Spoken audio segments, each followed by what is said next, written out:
अच्छी बात है। आजकल माँ बाप बच्चों को प्रॉपर्टी दे देते हैं, अच्छी बात है। आजकल माँ बाप बच्चों को जमीन जायदाद दे देते हैं, अच्छी बात है। बैंक बैलेंस दे दिया, सब अच्छी बात है। लेकिन माँ बाप संस्कार देना भूल जाते हैं। और संस्कार सुनो, माँ बाप नहीं दे सकते। आप बहुत कोशिश करते हैं, जितना आपसे बनता है आप देते ही हैं, लेकिन संस्कार माँ बाप से ज्यादा कोई दे सकता है तो गुरु दे सकते हैं। इसलिए गुरु की आवश्यकता होती है। इसलिए माँ बाप को चाहिए कि अपने बच्चों को प्रॉपर्टी और बैंक बैलेंस देने से पहले ऐसे भागवत का आयोजन कराओ। और भागवत जब सुनने आप आएंगे तो सब परिवार लाओ, बहू लाओ, बेटा लाओ, सबको लाओ। जब सारे लोग एक साथ बैठ के भागवत सुनेंगे तो परिवार में प्रेम बढ़ेगा और परिवार में सब लोग मिलजुल करके रहने का संकल्प लेंगे। भागवत हमें जोड़ना सिखाती है, इसलिए ये सबको करना चाहिए। आज परिवार बिखर क्यों रहे हैं? क्योंकि सत्संग का अभाव है, गुरु का अभाव है। आजकल लोग कहते हैं हम गुरु क्यों बनाए, अपनों गुरु हैं। आजकल खुद गुरु बना घूम रहा आदमी, वो अपने कोई बड़ा मानता, बोले हमसे बड़ा कौन। इसलिए गुरु के बिना शरणागति नहीं होती। कोई तो होगा ना। जब दुल्हा दुल्हन बैठते हैं ना मंडप के नीचे, तो गांठ जोड़ने वाले दुल्हा दुल्हन नहीं होते, गांठ जोड़ने वाला कोई तीसरा ही होता है। नहीं, कई जगह बुआ जी गांठ जोड़ती हैं, कई जगह पंडित जी गांठ जोड़ते हैं। बात सही है। दुल्हा दुल्हन खुद तो अपनी गांठ नहीं जोड़ते ना, कि जोड़ते हैं। गठबंधन कौन करता है, कराता है? बुआ जी कराती हैं या आचार्य जी कराते हैं, पंडित जी, गुरु जी कराते हैं। तो बस बात यही है, गुरु का काम ही, सच्चाई तो यह है, गठबंधन आचार्य ही कराता है, गुरु ही कराते हैं गठबंधन। गुरु सब जगह नहीं पहुंच पाते तो बुआ जी करा देती हैं, वरना गठबंधन कराने वाले गुरु जी होते हैं, आचार्य पंडित जी। पर हर जगह पंडित जी अवेलेबल नहीं होते, तो आपकी बुआ, मानदान होती है ना बुआ, तो बुआ से करा लिया जाता है। समाज में कहते हैं कि ब्राह्मण यदि नहीं पहुंच पाए तो मानदान से वो कार्य करा लेना चाहिए। मानदान भी समाज में श्रेष्ठ होते हैं। ब्राह्मण नहीं मिल रहे हैं, जैसे कहीं 13 ब्राह्मण नहीं मिल रहे हैं और बरसी 13वीं करनी है और 13 ब्राह्मण नहीं हो रहे हैं। 12 ब्राह्मण हैं, एक ब्राह्मण की कमी है, तो क्या करें? तो वहां मानदान को बिठा लिया जाता है। मानदान समझते हैं ना? मानदान नहीं समझते। अब हर चीज हम ना समझाएंगे, कुछ तो समझ के आना पड़ेगा। जैसे हमारे यहाँ बुआ, हमारी बहन के बच्चे, भांजे, भाने, जिनको मानदान कहते हैं, ठीक है, ये सब मानदान होते हैं। तो इसलिए जैसे पति पत्नी जब विवाह के मंडप के नीचे बैठते हैं तो गठबंधन कोई तीसरा कराता है, उसी तरह जब आप अपने बच्चों को भागवत से जोड़ेंगे, संतों से जोड़ेंगे, सत्संग से जोड़ेंगे, तो मुझे विश्वास है कि तुम्हारे घर में भैया, भाई भाई राम और भरत की तरह रहना सीख जाएंगे। और यदि तुम्हारे बच्चे सत्संग से नहीं जोड़ेंगे तो तुम्हारे घर में भाई भाई सुग्रीव और बाली की तरह रहने लग जाएंगे। भाई भाई तो सुग्रीव और बाली भी हैं, भाई भाई तो राम और भरत भी हैं। सुग्रीव और बाली में क्या हुआ? सुग्रीव ने बाली को मरवा दिया, सुग्रीव ने अपने भाई को मरवा दिया, विभीषण ने अपने भाई को मरवा दिया। लेकिन एक भाई और है, भरत जी, जो भाई की पादुका लेकर, चरण पादुका लेकर 14 साल रोते रहे भाई की याद में। अब आपको डिसाइड करना है कि सुग्रीव जैसा भाई चाहिए, विभीषण जैसा भाई चाहिए, या भरत जैसा भाई चाहिए? भरत जैसा भाई चाहिए तो सत्संग से जुड़ेंगे तो भरत जैसा प्रेम बढ़ेगा परिवार में, राम और भरत जैसा संवाद होगा, और सत्संग नहीं होगा तो फिर सुग्रीव और विभीषण जैसी स्थिति होगी। इसलिए माँ बाप का काम केवल प्रॉपर्टी और बैंक बैलेंस देना नहीं है। वृंदावन लाओ, 7 दिन गौरी गोपाल में बैठो, भागवत सुनो। ये दास अनिरुद्ध आपको जो भागवत सुनाता है वो केवल भागवत नहीं है। आज हम आपसे कहें कि हम भागवत तो सुनाते ही हैं आपको, लेकिन ये भागवत आप लोगों के लिए संजीवनी बूटी बनती है। कितने रिश्ते ऐसे हैं, पति पत्नी के, भाई भाई के, देवरानी जेठानी के रिश्तों के लिए संजीवनी बूटी का काम करती है ये कथा। कितनी पति पत्नी की तलाक होने वाले थे, लेकिन कथा सुन के उनका तलाक रुक गया। एक पत्नी मेरे पास रोते रोते आई, ये वर्षों पुरानी बात है। रोती रोती आई, मैंने पूछा क्यों रो रही हो? कहा महाराज जी हमारा तलाक हो गया है। हमने कहा तलाक हो ही गया तो रोने से क्या है? बोले महाराज जी इसलिए रो रहे हैं कि हमने आपकी कथा पहले क्यों नहीं सुनी। यदि आपकी कथा हमने पहले सुन ली होती तलाक होने से तो कभी तलाक ना होता हमारा। अब तलाक हुए इतना समय हो गया कि हमारे पति का दूसरा विवाह भी हो गया। हमने तो विवाह नहीं किया,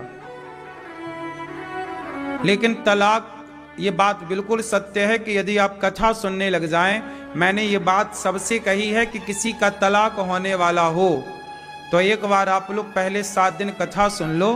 कथा सुनने के बाद भले तलाक ले लेना, लेकिन मुझे लगता है कि वर्षों के रिश्ते बिगड़े हों और 7 दिन में रिश्ते सुधर जाते हैं, चाहे पति पत्नी का हो या कितनी देवरानी जेठानियों का आज से नहीं बहुत पहले से बड़ा विवाद था, ननंद भौजाई का विवाद था, पर कथाओं से सब ठीक हो गया। और विवाद क्यों होता है? गलतफहमी। इसलिए आप सबसे मेरी हाथ जोड़ के प्रार्थना है, बच्चों को संपत्ति देने के पहले वृंदावन लाना बेटा, चलो कथा सुनो। संपत्ति रहे ना रहे, संपत्ति तो आनी और जानी है, पर प्रेम सदा होना चाहिए। संपत्ति स्थिर नहीं है पर प्रेम स्थिर है। इसलिए आप बताओ लक्ष्मी माता कहां रहती हैं? जहां एक बार एक आदमी से लक्ष्मी माता ने कहा भैया 15 दिन बाद हम तुम्हारे घर से चली जाएंगी, कोई एक वरदान मांगना है तो मांग लो। बोला मैया मैं घर वालों से पूछ लूं फिर बताऊंगा क्या मांगूं आपसे। बूढ़ा आदमी था, बहू को, बेटा को, भाई को, सबको बिठाया। बोले लक्ष्मी जी अब हमारे घर से जा रही हैं, कोई एक वरदान मांगने का कहा है तो कोई एक वरदान मांग लो। तो लक्ष्मी माँ से सबने अपना अपना दिया कि हम क्या मांगे, क्या मांगना चाहिए,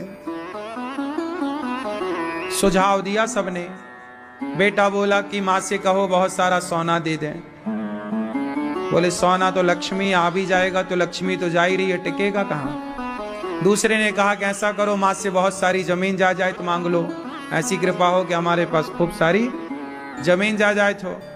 बोले जब लक्ष्मी जा रही है तो जमीन जायदाद भी कहाँ टिकेगी। सब डिस्कस करते करते छोटी बहू के पास पहुंचे। छोटी बहू ने कहा माँ पिताजी एक बात कहूं? कहो। बोले लक्ष्मी जी तो जा ही रही हैं, और लक्ष्मी जी जिस दिन चली गई उस दिन हमारे आपस में परिवार में खटपट खटपट चालू हो जाएगी, तू मैं चालू हो जाएगी, क्योंकि पैसा नहीं होता ना तो फिर आदमी चिड़चिड़ा हो जाता है, स्वभाव से चिड़चिड़ापन आ जाता है। तो बहू ने कहा कि पिताजी, ससुर जी, सासू माँ ऐसा करो कि लक्ष्मी माँ से कहना कि माँ आप तो जा रही हो, लेकिन ऐसी कृपा करो कि हम परिवार के लोगों में सदा प्रेम बना रहे, हम सबका भाई भाई का, पति पत्नी का, सास ससुर का, देवरानी जेठानी का प्रेम बना रहे, प्रेम कभी समाप्त ना हो। आप जा रही हो लक्ष्मी माता, आप जाओ, पर हमारे परिवार में प्रेम बना रहे। सबको बात अच्छी लगी कि लक्ष्मी जी तो जा ही रही हैं और जाएंगी तो झगड़े चालू होने की संभावनाएं हैं, लेकिन प्रेम बना रहेगा तो हम लोग जी लेंगे, क्योंकि एक छत के नीचे तब रहा जा सकता है जब आपस में प्रेम हो। एक झोपड़ी में भी गुजारा हो सकता है यदि प्रेम हो, और इस सोने के महल में भी गुजारा नहीं हो सकता यदि प्रेम ना हो। तो लक्ष्मी जी से कहा, लक्ष्मी जी 15 दिन बाद आई। हाँ बेटा मैं जा रही हूं, आज क्या मांगना चाहते हो? तो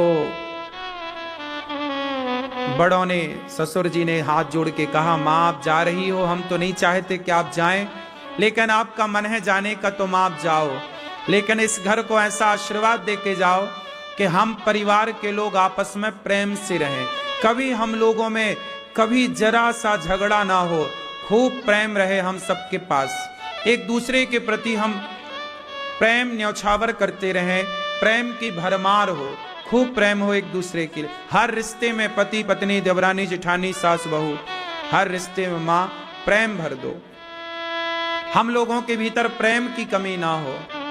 जब लक्ष्मी जी ने ये बात सुनी तो लक्ष्मी जी बोली कि आपने तो हमें असमंजस में डाल दिया।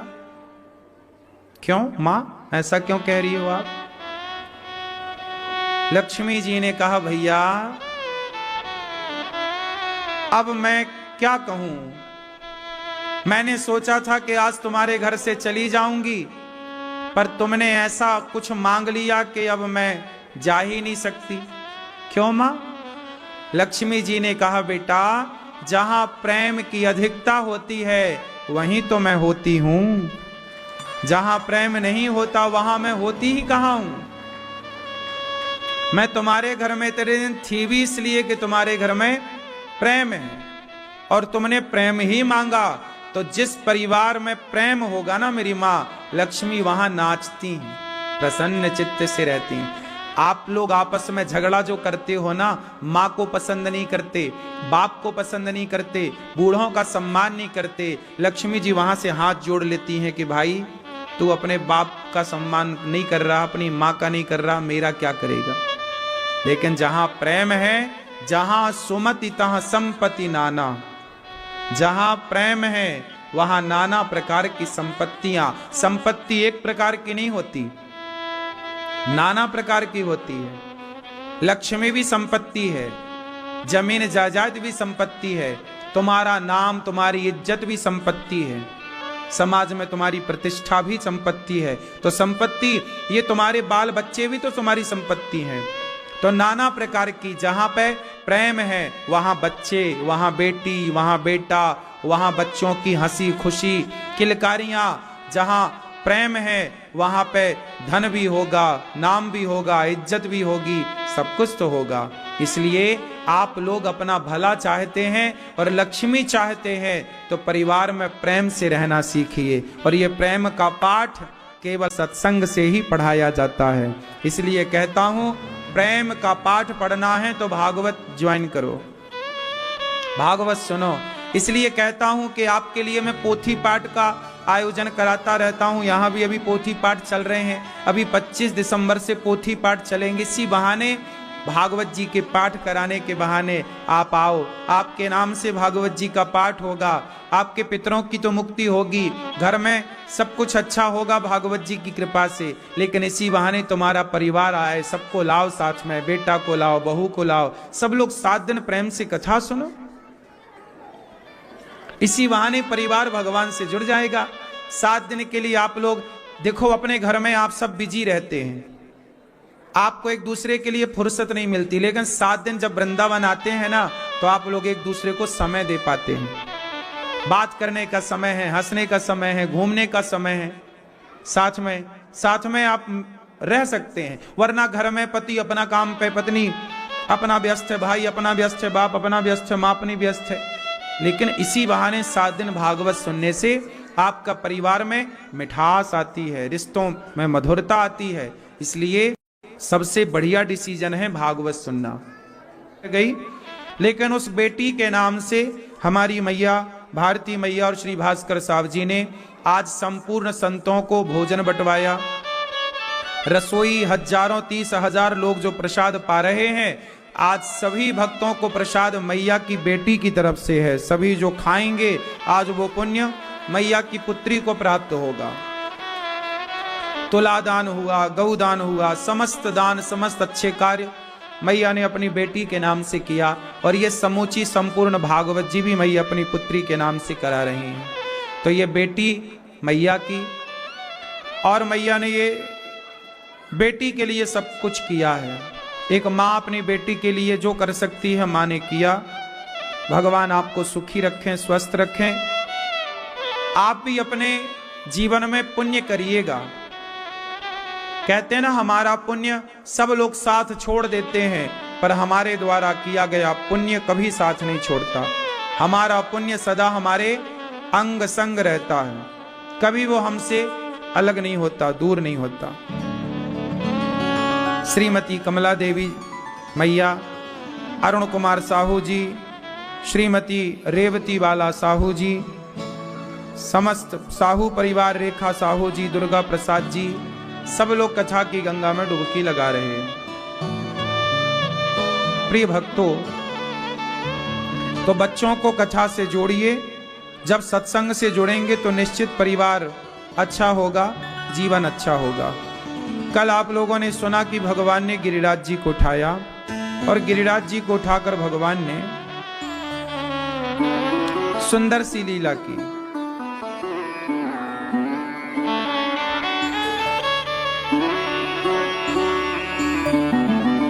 कछु माखन को बल बढ़्यो, कछु गोपन करी सहाय। श्री राधा की कृपा भई, मैंने गिरिवर लियो उठाए। भगवान जी ने गोवर्धन उठाया, गिरिराज जी को उठाया। भगवान गोवर्धन उठाते हैं। क्या उठाते हैं? गोवर्धन। क्या करते हैं? गाय का वर्धन, गौ माता की सेवा की भगवान ने। भाई भगवान ने गोवर्धन उठाया ना एक उंगली से, क्या मैसेज दिया? गाय कहां चरती है? वनों में, पहाड़ों में। तो मानो भगवान गोवर्धन उठाकर ये कहना चाहते हैं कि संकट ना हो। आज गौचर भूमि पर संकट आने से आज क्या हुआ? आज गाय सड़क पर घूमने को मजबूर हो गई।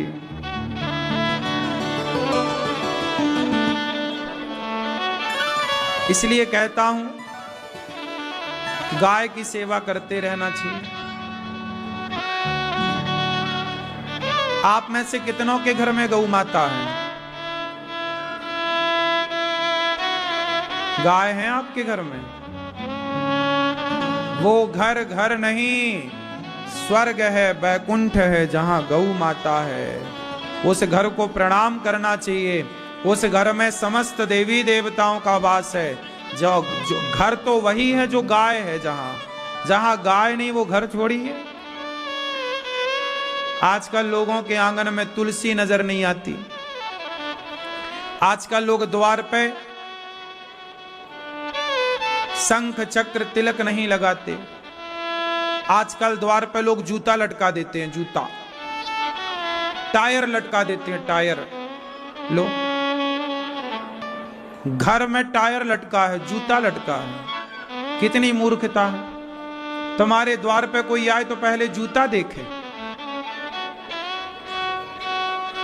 तुम कहते हो नजर नहीं लगती। अरे नजर नहीं लगती, नजर ना लगने के बहुत सारे दूसरे उपाय हो सकते हैं। यही उपाय क्यों करना है? अब तुम दुल्हा तैयार करो और बोले नजर ना लगे तो जूता पहना दो उसको, दुल्हा को। अरे नजर ना लग जाए, उसके गले में भी एक टायर बांध दो, छोटा मोटा साइकिल का, भाई नजर ना लगे। क्यों? अब इतना महंगा घर बनाया, इतना बड़ा घर बनाया और टायर टांग दिया और जूता टांग दिया, अगर नजर नहीं लगेगी। वाह,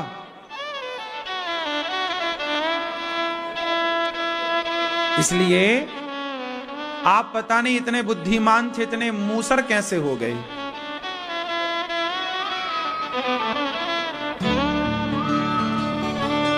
इसलिए नजर ना लगे, जब नया घर बनवाओ या आपका जो घर है उस घर में आपके द्वार पर शंख, ये देखो ये रखा शंख, शंख चक्र और तिलक, अपने द्वार पर इस तरह से शंख चक्र तिलक लगाओ तो जो चक्र होता है वो हर बुरी नजर को काट देता है, हर नेगेटिविटी को काट देता है।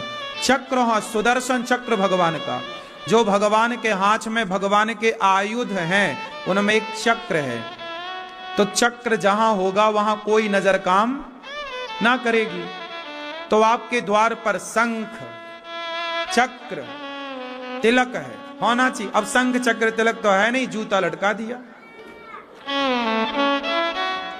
पीतल के, तांबे के, धातु के ऐसे शंख चक्र तिलक बनवाओ और अपने द्वार पर, दुकान है दुकान में भी, फैक्ट्री है फैक्ट्री में भी, और अपने द्वार पर पहले आपके घर में आने से पहले रास्ता चलते हुए व्यक्ति को दिखना चाहिए कि आपके द्वार में शंख चक्र तिलक है। हम जैसे लोग यदि तुम्हारे घर में शंख चक्र तिलक देखेंगे और पेट में भूख होगी तो तुम्हारे घर भिक्षा मांगने आएंगे कि ये किसी वैष्णव का घर है, क्योंकि शंख चक्र तिलक ये दर्शाता है कि ये किसी वैष्णव का घर है। आपके द्वार पर शंख चक्र तिलक है तो वो भक्तों को वैष्णव, वो आप का घर एक वैष्णव का घर माना जाएगा।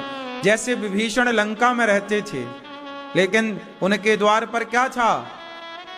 रामायुध अंकित ग्रह। लंका में रहने वाले विभीषण के द्वार पर भी रामायुध अंकित ग्रह, शोभा वरन न जाए। रामायुध, राम के आयुध क्या है? राम जब प्रकट भये तो राम जी चतुर्भुज में प्रकट भये थे ना, बोलो हाँ। शंख चक्र गदा पद में लेकर प्रकट भये तो राम के आयुध क्या हुए? शंख चक्र राम के भी आयुध हैं, धनुष बाण भी मान लो। तो विभीषण के द्वार पर भी शंख चक्र था, शंख चक्र तिलक लगा था विभीषण जी के द्वार पर, है ना। रावण, विभीषण के द्वार पर लिखा था राम, रा एक तरफ, मां एक तरफ, राम। बोलता, रावण बोलता क्यों? ये राम क्यों लिखा है? विभीषण जी बोलते राम नहीं लिखा, रा मतलब रावण, मां मतलब मंदोदरी, रावण मंदोदरी लिखा है। ऐसे छिप छिप के रावण भजन करता था, ऐसे छिप छिप के रावण विभीषण जी रहते थे। और वो भी अपने द्वार पर, आपके द्वार पर तुलसी हो, आंगन हो। पहले आंगन होते थे, आजकल बिना आंगन के घर बनते हैं। क्यों मेरी मां? पहले क्या होते थे? आंगन। आजकल बिना आंगन के घर होते हैं। अब आंगन है ही नहीं, बालकनी बची है। तो तुलसी अब होए कहां घर के अंदर? तो सूख जाए, उसे धूप चाहिए तुलसी को। तो धूप, तुलसी ऐसी जगह हो, धूप भी मिले, छांव भी, रात को छांव में तुलसी हो, दिन में धूप में हो, क्योंकि अधिक सर्दी लगने से तुलसी सूख जाती है। इसलिए तुलसी के नीचे दीपक जलाने की परंपरा है। रात को तुलसी अंदर रख लेनी चाहिए, विशेषकर सर्दियों में। अधिक सर्दी जब पड़ती है तो तुलसी सूख जाती है। या फिर बहुत सारी तुलसियां हो एक साथ, है ना, समूह में हो, 4, 6, 10 पेड़ एक साथ हो। तो तुलसी माता द्वार पे तुलसी हो, तुलसी हो और शंख चक्र तिलक हो। ऐसा आपका घर हो, द्वार पर आपका लिखा हो जय श्रीमन्नारायण या मंगल भवन अमंगल हारी, द्रवहु सो दशरथ अजिर बिहारी। इस तरह लिखा हो, ऐसा घर होना चाहिए। तो आपका घर वैष्णव का घर हो ऐसा दिखना भी चाहिए। आज द्वार पर गाय नहीं, पहले लोगों के द्वार पर गौ माता का दर्शन होता था। आज गाय नहीं है, आजकल लिखा रहता है कुत्तों से सावधान, बाहर कुत्ता द्वार पे ही बंधा रहता, भाव भाव, जैसे ही जाओ भाव भाव भाव भाव चालू। यहाँ पे आदमी रहते हैं कि राक्षस रहते हैं? इतना भाव भाव कैसा तुम सहन कर लेते हो? दिन भर है भाव भाव भाव भाव सुनते हो, तुम्हारा सिर नहीं पक जाता? कुत्तों के साथ रहने वाला व्यक्ति कुत्तों जैसा हो जाता है। जैसी संगत वैसी रंगत। संगत यदि राक्षसों की करोगे तो आप भी राक्षस जैसे हो जाओगे, और आप संगत साधु की करोगे आप भी साधु जैसे हो जाओगे। बात सही है कि गलत है? अब दिन भर मैडम कुत्ता लेके घूमती हैं सवेरे सवेरे। कई लोग तो कुत्ते से अपना मुंह चटवाते रहते हैं। हाँ कि ना मैया? सवेरे सवेरे कुत्तों को लोग छिछी कराने निकलते हैं। गाय की सेवा करना इन्हें बुरा लगता है। अरे ये तो पुरानी बातें हैं, अनपढ़ गंवार। हम गाय की सेवा करें तो गंवार, तुम कुत्ते की पट्टी उठाओ तो मॉडर्न। क्यों? ये बड़ी विचारधारा में फर्क आया है। पहले तुम्हारी दादी अम्मा गोबर उठाती थी तो लोग कहते बड़ी अनपढ़ है, गंवार है, और आज की पढ़ी लिखी क्या उठा रही हैं? बोलो। गाय का गोबर तो आंगन लीपने के काम आता था, चूल्हा लीपने के काम आता था। गाय के गोबर के गौर गणेश बना करके पंडित जी सत्यनारायण भगवान की कथा सुनाते थे। पूजा में भी गाय का गोबर का प्रयोग होता था। गणेश जी गोबर के बनते कि नहीं? बोलो हाँ, गौर गणेश गोबर के बनते हैं। जहां पूजा होती है वहां बिना गाय के गोबर से लीपे वो जगह शुद्ध नहीं होती। जब नया घर बनता है तो पहला प्रवेश गाय का ही होता है, तब वह गृह प्रवेश माना जाता है। तो गाय का गोबर तो आंगन लीपने के काम आता था। कुत्ते के गोबर से क्या लीपोगे बाबू?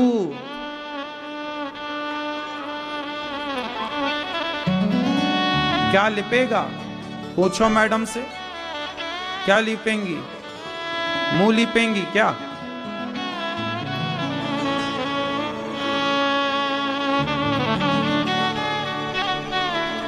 इसलिए गाय सबकी माता है, गावो विश्वस्य मातरः। गाय की सेवा करनी चाहिए और गाय की सेवा के लिए हम सबको खड़े रहना चाहिए। आज हमारे भारत में गाय कट रही है, कितना दुर्भाग्य है।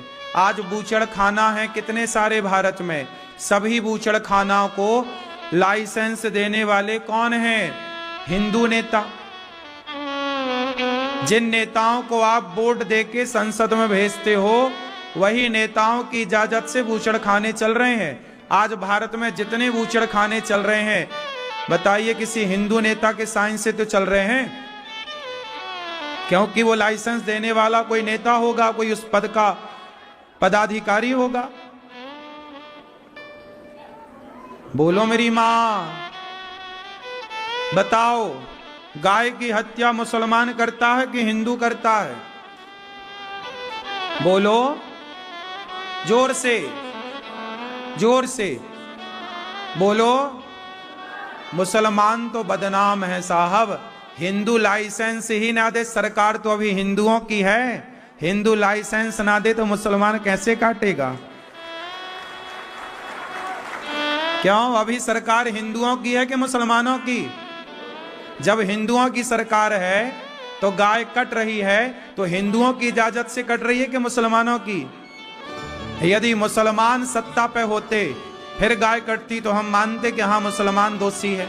लेकिन हिंदू की सत्ता है, हिंदू सत्ता पर है और गाय कट रही है तो दोषी मुसलमान कैसे हुआ? दोषी तो हिंदू ही हुआ। क्योंकि आपकी इजाजत से लाइसेंस दिया गया बूचड़ खाने का। आप ना देते लाइसेंस तो क्या मजाल किसी की गाय काट ले? क्यों? बात सही है कि गलत है? मुसलमान तो सिर्फ बदनाम है। हिंदू चाह ले तो आज मोदी जी चाह लें। मोदी जी ने चाह लिया कि 1000 का नोट बंद होगा, बोल दिया रात को कल से 1000 का नोट बंद हो गया कि नहीं?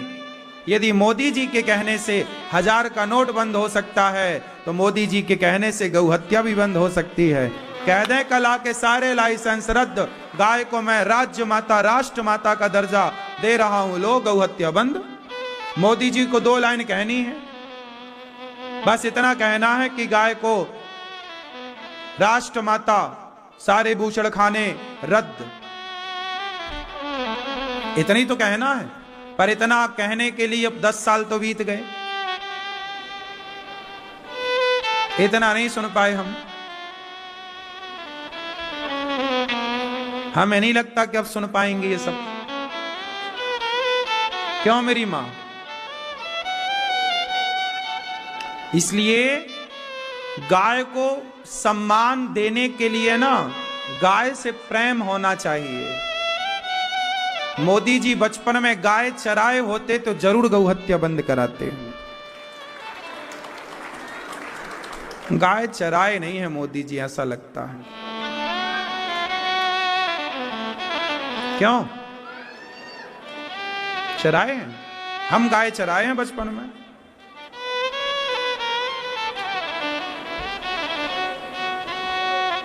मोदी जी बस चाय बेचे हैं, ठीक है। गाय के लिए मोदी जी को आगे आना चाहिए कि नहीं आना चाहिए? और मोदी जी नहीं गौ हत्या बंद करेंगे तो फिर आगे कौन मुस्लिम नेता करेगा? बोलो। अभी तो मोदी जी से हम सबकी बड़ी उम्मीदें हैं। मोदी जी ही कर सकते हैं और कौन करेगा? तो हमारी उम्मीद तो मोदी जी से है। और मोदी जी नहीं करें तो फिर कौन करे? इतना काम मोदी जी ने किया, राम मंदिर बनवाया, धारा 370 हटाई, इतने बढ़िया बढ़िया काम आज तक किसी प्रधानमंत्री ने नहीं किया। यदि इतने अच्छे काम हुए हैं मोदी जी के द्वारा तो बस एक काम और बाकी है, गौ माता को राष्ट्र माता, गौ हत्या बंद करा देंगे ना तो युगों युगों तक मोदी जी का नाम अमर रहेगा। एक काम और, बाकी सारे काम हो गए, अच्छे हो गए। क्यों? और हम सबको उम्मीद भी मोदी जी से है। आने वाला शासक पता नहीं कैसा होता है, भविष्य का तो हम जानते नहीं हैं। क्यों मेरी मां? अभी महाराष्ट्र के मुख्यमंत्री एकनाथ शिंदे जी ने बढ़िया काम किया, गाय को राज्य माता का दर्जा दे दिया, महाराष्ट्र में गौ हत्या बंद हो गई।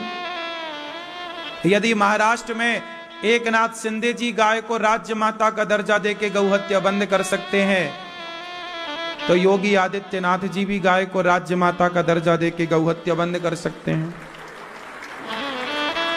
नहीं कर सकते? बिल्कुल कर सकते हैं। पर गाय के बारे में अभी कोई सोच भी नहीं रहा है। सोच रहा है? क्यों मेरी मां? गाय कट रही है, चलो गाय गौ हत्या और बढ़ी है, घटी नहीं है। बात सही है कि गलत है? इसलिए हम सबको चाहिए कि गाय का सम्मान होना चाहिए। आप में से कितने लोग चाहते हैं कि भारत में गौ हत्या बंद हो? इस मामले में नेपाल अच्छा है। आपको पता है नेपाल में गौ हत्या नहीं होती। अभी एक गौ माता को किसी ने मार दिया था तो पूरे नेपाल में हल्ला हो गया और उस आदमी को मारने वाले को जेल के भीतर डाल दिया।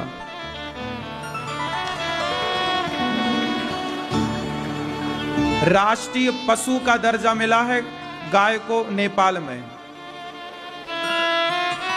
राष्ट्रीय पशु का दर्जा है, राष्ट्रीय पशु है। जैसे हमारे यहाँ राष्ट्रीय पक्षी मोर है कि नहीं? राष्ट्रीय पक्षी क्या है? हमारे यहाँ जैसे राष्ट्रीय पक्षी मोर है, ऐसे ही यदि राष्ट्रीय पक्षी मोर हो सकता है तो तुम्हारे बाप दादों को दूध पिलाया है गाय ने, तो गाय राष्ट्रीय माता क्यों नहीं हो सकती? राष्ट्र की माता काहे नहीं हो सकती गाय भैया? हमारे भगवान ने गाय की सेवा की है, क्यों? हमारे भगवान ने गाय की सेवा की है कि नहीं? फिर इसलिए हम सबको चाहिए कि हम गाय की सेवा करें।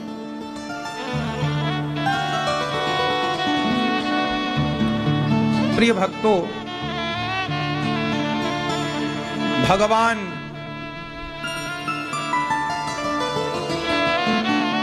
गिरिराज जी को स्थापित करते हैं, गिरिराज जी की परिक्रमा लगाते हैं और इसके बाद भगवान बड़े प्रेम से भगवान आज सारे ब्रजवासियों को नंद बाबा वरुण लोक चुरा कर वरुण देवता ले गए, भगवान वरुण लोक से लेकर आए, सारे ब्रजवासियों को बैकुंठ का दर्शन कराया। भगवान सबको बैकुंठ की सैर कराते हैं, पर बैकुंठ और वृंदावन जब दोनों को तराजू में रखा गया तो वृंदावन की महिमा बैकुंठ से ज्यादा है। वृंदावन की महिमा बैकुंठ से, वृंदावन बैकुंठ से ज्यादा महत्व रखता है। इसलिए हम सब वृंदावन की महिमा से वृंदावन को समझें कि ये वृंदावन सामान्य धरती नहीं है, ये वृंदावन भगवान का निज धाम है, जहां भगवान की अखंड लीलाएं चलती हैं। आज भगवान ने शरद पूर्णिमा की रात्रि को चुना और यमुना के पुलिन तट पर बांसुरी बजाई। भगवान पिता रात्रि शरदोत्फुल्ल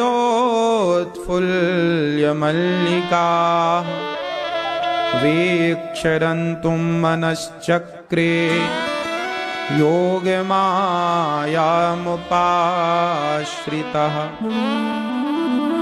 भगवान पिता रात्रि शरदोत्फुल्ल मल्लिका। आज वह रात्रि आ गई जिस रात्रि का वर्षों से इंतजार था। शरद पूर्णिमा की रात्रि आई, शरदोत्फुल्ल मल्लिका।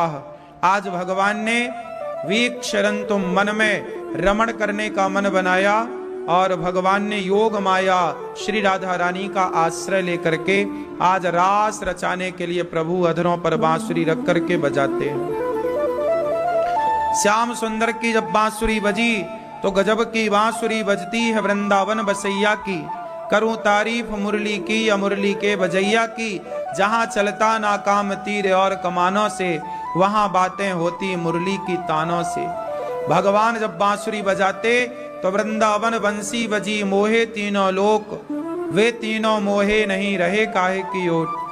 सती न मोही सत्य से शेष श्रवण बिनहीन, वेद न मोहे ज्ञान से प्रभु ये तेरे आधीन।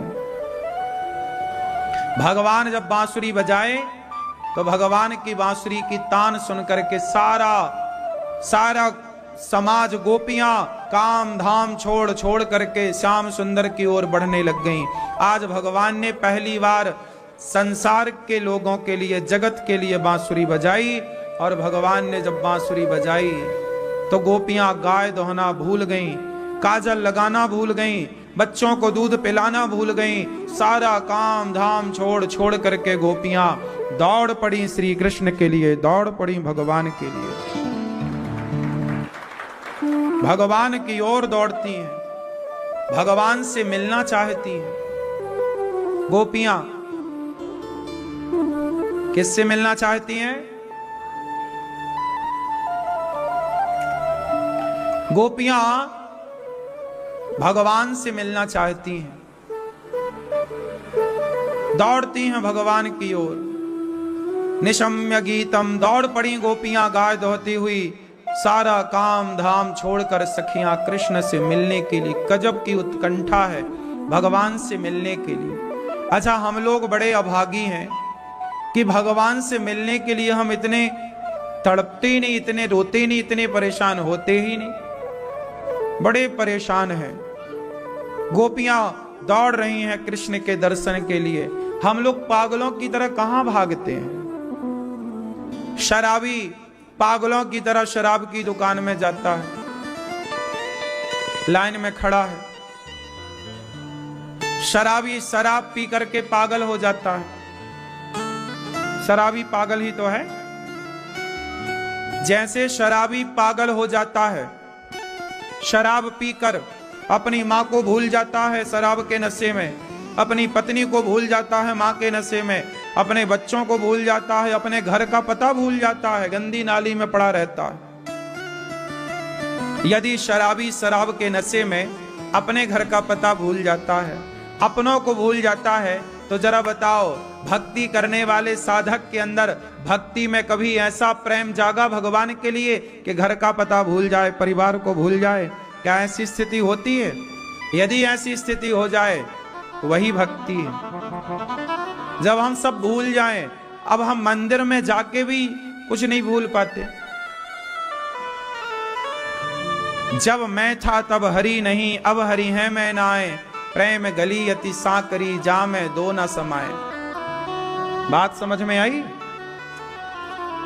जब मैं था तब हरि नहीं, अब हरि है मैं नाए। जब मैं था मतलब जब तक मेरा अभिमान था, जब मैं हूं तब हरि नहीं। मेरा अभिमान है तो भगवान नहीं है। जब मेरा पता ना रहे, जब मुझे मेरा ही पता ना रहे, मेरे घर का, द्वार का, परिवार का जब मुझे पता ना हो, जब मैं सब कुछ भूल जाऊं, तो समझ लेना कि भगवान को पाने के योग्य हो गया। जब मैं कुछ भूला ही नहीं, भगवान के लिए ना भूलना पड़ता। भूलना पड़ता क्या यार, भूल जाता है। देखो, मैं आपको जबरदस्ती भुलाऊं मार मार के, ये नहीं। भगवान के प्रेम में, ये प्रेम कुछ ऐसी चीज है, आप कभी प्रेम करेंगे तो पता लगेगा कि प्रेम होता कैसा है। जब प्रेम कहते हैं ना,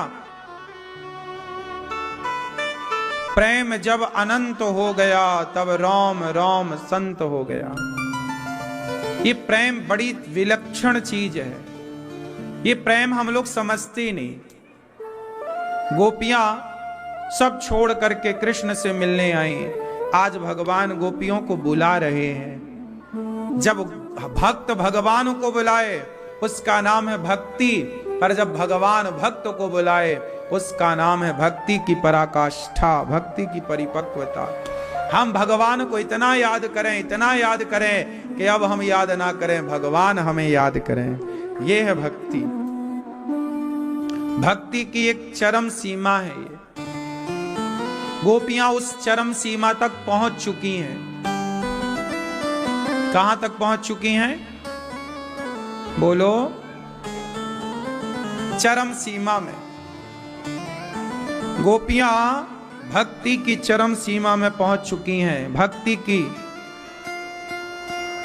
चरम सीमा को पार कर गई। गोपियां दौड़ रही हैं पागलों की तरह, कृष्ण कृष्ण कृष्ण। आज भगवान सारी गोपियों को जब देखते हैं, सबसे कहते स्वागतम वो महाभागा, प्रियम किम करवाणि वः, ब्रजस्या नामयं कच्चिद् ब्रूता गमन कारणम। भगवान स्वागतम वो महाभागा, भगवान ने सबका स्वागत किया, आओ गोपियों आओ। जब सारी गोपियां आई तो भगवान ने सारी गोपियों को स्वागत करके आओ आओ आओ, ये बताओ तुम यहां क्यों आई हो? हे सखियो, तुम यहां क्यों आई हो? आने का उद्देश्य क्या है? आने का हेतु क्या है? गोपियां बोली, प्रभु हम आपका दर्शन करने आई, आपका दर्शन करके अब बस जीवन सफल हो गया। भगवान बोले अब घर जाओ, जाओ अब घर जाओ। गोपियां भगवान से कहती हैं कि प्रभु घर छोड़कर तो हम आपके लिए आई हैं, अब आपको छोड़कर के कहीं नहीं जा सकती, इसलिए अब आप हमें स्वीकार कर लीजिए।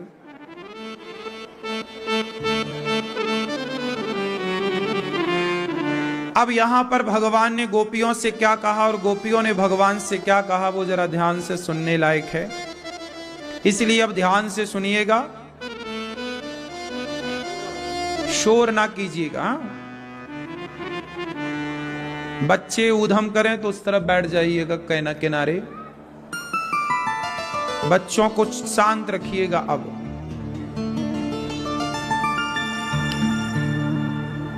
भगवान अपनी गोपियों से कह रहे हैं, गोपियां कह रही हैं प्रभु आपने हमें बुलाया है। अच्छा ये बताओ भगवान ने गोपियों को क्यों बुलाया है? क्या करने के लिए बुलाया है? आज भगवान ने गोपियों को रास रचाने के लिए बुलाया है। काय के लिए बुलाया है? जोर से। आज भगवान का मन है रंतुम, रमण करना, रास। आज भगवान रास रचाना चाहते हैं। अच्छा ये रास रचाना क्या है? रास क्या है? ये रास भैया क्या है? ये रास, रास का सही अर्थ है भक्त का, मतलब जीवात्मा का, परमात्मा से मतलब भगवान से, भक्त का भगवान से मिलन। कैसा मिलन? एक प्राप्ति के भगवान को पा लिया। अभी तक हम लोग कैसा कर रहे हैं? कब मिलेंगे भगवान, कब मिलेंगे भगवान, कब मिलेंगे भगवान, कैसी भक्ति करें, कैसा जप करें, कैसा तप करें कि भगवान मिल जाए। भक्ति कैसी करें हम? अभी हम लोग इस पर डिस्कस कर रहे हैं कि भगवान की भक्ति कैसे करें कि भगवान मिले। लेकिन गोपियां वो भक्ति करके उस स्टेज पर, उस स्थिति पर पहुंच गई कि भगवान अब मिल गए। तो हम लोग अभी कैसे मिलेंगे इस पर चर्चा कर रहे हैं, और गोपियां वहां पहुंच गई जहां वो मिल गए। तो जब भगवान मिल जाएंगे तो मिलेंगे कैसे? उस मिलन का नाम ही है रास। जब रास रचाने के लिए, जब प्रभु आपके संग खड़े हो जाएंगे, चलो अब रास रचाते हैं। रास में क्या हुआ? भगवान आपके संग। अच्छा ये बताओ, जब विवाह होता है किसी का तो आप सब लोग नाचते हो कि नहीं? चलो विवाह की छोड़ो, अभी कथा में देखो भजन हुआ, आप सब नाचे कि नहीं? कुछ लोग नाचे, नृत्य किए तो नाचे। अच्छा बताओ, इसी नृत्य में कोई साधु आ जाए, कोई संत आ जाए बड़े, और वो संत बड़े प्रेम से भक्ति की धुन में झूमने लग जाएं, तो उनके संग आप भी झूमने का मन बनाओगे कि नहीं? भाई हम भी इन संत के संग जरा झूम लें, हाँ या ना? बोलो। आजकल हमारे देश में नाचने को, झूमने को गलत कहा जाता है। देखो वो वाला जो पिक्चरों का नाचना झूमना है वो तो गलत है ही, अश्लील है। लेकिन मीराबाई ने नाचा, पग घुंघरू बांध मीरा नाची रे।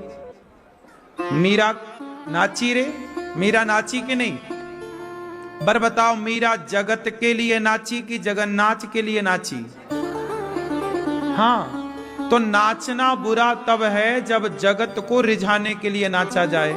तो जगत को रिझाने के लिए नाचना तो गलत है, पर जगन्नाथ को रिझाने के लिए नाचना बिल्कुल सही है ना? तो जैसे कोई संत नाचने लग जाए तो आप भी चाहोगे कि मैं भी संग नाच लूं। जरा सोचिए कि जहां जगत के पालनहार श्री कृष्ण नाच रहे हों, तो क्या उनके संग नाचना हमारा और आपका सौभाग्य नहीं है? बोलो। तो गोपियां उस स्थिति तक पहुंच गईं कि जगत के पालनहार भगवान श्री कृष्ण आज रास में नृत्य कर रहे हैं और गोपियां ताल से ताल मिलाकर उनके संग नाच रही हैं। भगवान गोपियों का हाथ पकड़ पकड़ के नाच रहे हैं। गोपियों का मतलब, गोपी मतलब आप बताओ, गोपी मतलब? हाँ, स्त्रियां, सखियां। तो गोपी मतलब यदि सखियां होता है तो शंकर जी भी तो आए थे उस रास में, पर क्या बनकर आए थे? क्या बनकर आए? क्या बनकर आए? शंकर जी भी गोपी बनकर आए। मतलब गोपी मतलब सखियां नहीं, गोपी मतलब स्त्री नहीं। शंकर जी भी, शंकर तो पुरुष हैं, पर वो भी साड़ी पहनकर, मांग भर के, चूड़ी पहन के आए। क्यों? क्योंकि उस रास में गोपी ही प्रवेश कर सकती है। तो आपको भी गोपी बनना पड़ेगा, और केवल साड़ी पहन के गोपी नहीं, गोपियों की तरह जिसका भाव हो। गोपी भाव होता है। कौन सा भाव?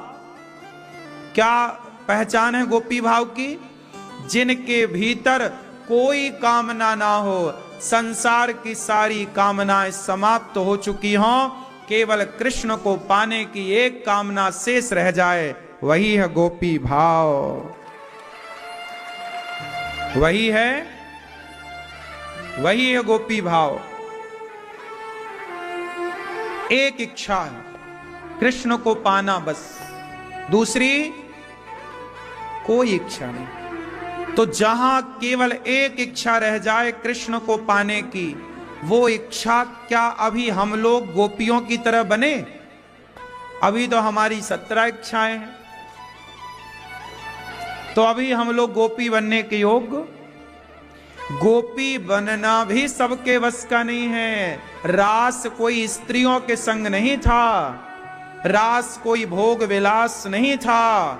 रास गोपी की तरह, जिनके अंदर कामनाएं ही ना हो। भगवान किसे मिलते हैं? जो निष्काम हो जाता है। चलो, कामना यदि है तो ध्रुव जी के अंदर कामना थी, तो भगवान आए 2 मिनट के लिए, हाँ पुत्र वरदान क्या चाहते हो? प्रभु हमें ये चाहिए। ठीक है, तुम्हारी कामना पूरी होगी, कह के चले गए। 5 मिनट के लिए आए, दर्शन दे के फुर्र।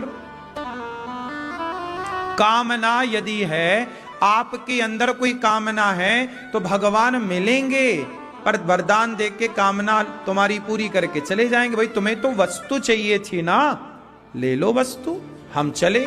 तुम्हें हम कब चाहिए था, मतलब ईश्वर कब चाहिए थे? तुम्हें तो भगवान को नहीं चाहिए। आप लोग भगवान को नहीं चाहते, भगवान से चाहते हैं। आप भगवान को चाहते हैं कि भगवान से चाहते हैं? बोलो।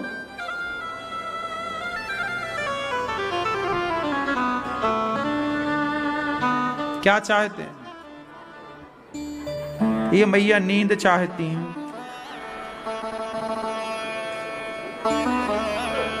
अच्छा, एक होता है भगवान से चाहता है, एक होता है भगवान को चाहता है। कौन सा बढ़िया है? लेकिन आज समाज में भीड़ किसकी है? मंदिरों में किनकी भीड़ ज्यादा है? भगवान को चाहने वालों की या भगवान से चाहने वालों की? भगवान से सब चाह रहे हैं, भगवान को कौन चाह रहा है?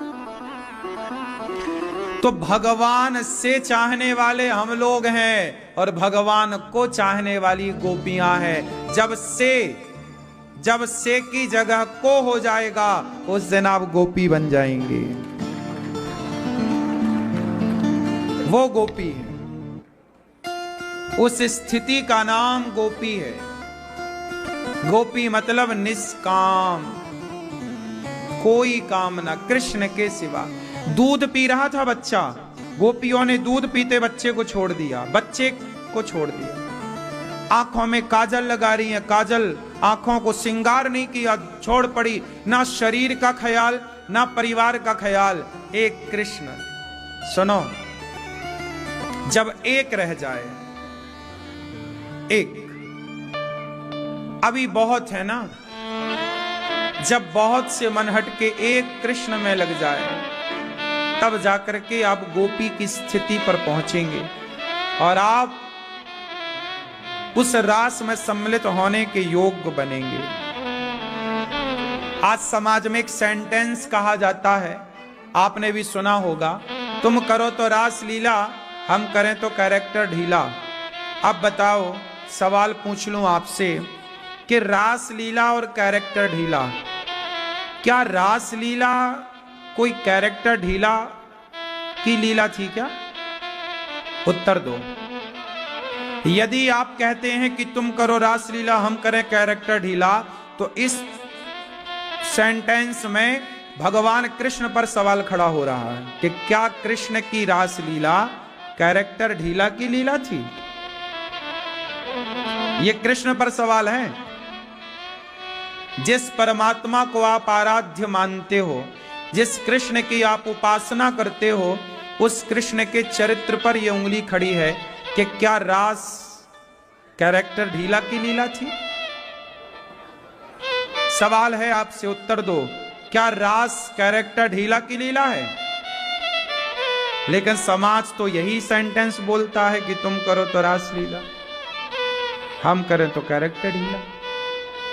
मतलब देखो कितने तरीके से बॉलीवुड ने, कितने चतुराई से आपके भगवान पे उंगली खड़ी कर दी, और आप लोग भी इसे मजे से कहते हैं। एक बार भी विचार नहीं किया कि इसका रियल मतलब क्या है। ये सवाल है रास लीला पर, तुम करो तो रास लीला, मतलब सीधा रास लीला को कहां से जोड़ा? कैरेक्टर ढीला से। सवाल खड़ा हुआ कृष्ण पर, क्या ये रास लीला कैरेक्टर ढीला की लीला है? उत्तर दो मैया, मैया। रास लीला मतलब है पवित्रता का। भक्त कितना पवित्र होता है, जिसके अंदर कोई कामना ना रह जाए, वो भक्त कितना पवित्र है। और जिस परमात्मा के चरण से पवित्र गंगा निकली हो, गंगा कितनी पवित्र है, लेकिन वो गंगा भी भगवान के चरण से निकली है। अरे जिनके चरण से निकलने वाली गंगा इतनी पवित्र है, वो परमात्मा कितना पवित्र होगा। तो पवित्र परमात्मा और पवित्र भक्त, वो पवित्र परमात्मा और पवित्र भक्त का मिलन है। उस मिलन का नाम रास है। लेकिन ये दुनिया के भोगी विलासी लोग अपनी तरह ही उस रास को देखते हैं। हाँ या ना? इसलिए ये समाज, ये लोग जानते नहीं हैं, ना जानने के कारण भगवान पर भी प्रश्न चिन्ह खड़ा हो जाता है। इसलिए कहता हूं सत्संग की बहुत आवश्यकता है। भगवान गोपियों से कहते हैं, देवियों आई हो जाओ। कहां जाएं? अपने घर, पति के पास, परिवार के पास। भगवान यहां नारी धर्म बता रहे हैं। कौन सा धर्म? कौन सा धर्म? नारी धर्म। भगवान गोपियों से कह रहे हैं, पति कैसा हो, अंधा, लंगड़ा, बहरा, काना, खोरा। पति कौन होता है? क्यों?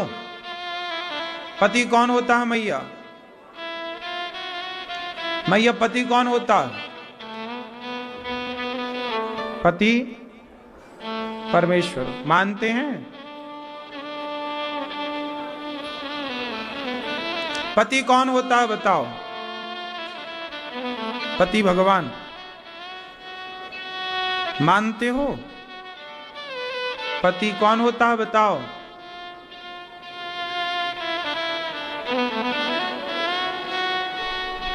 कौन?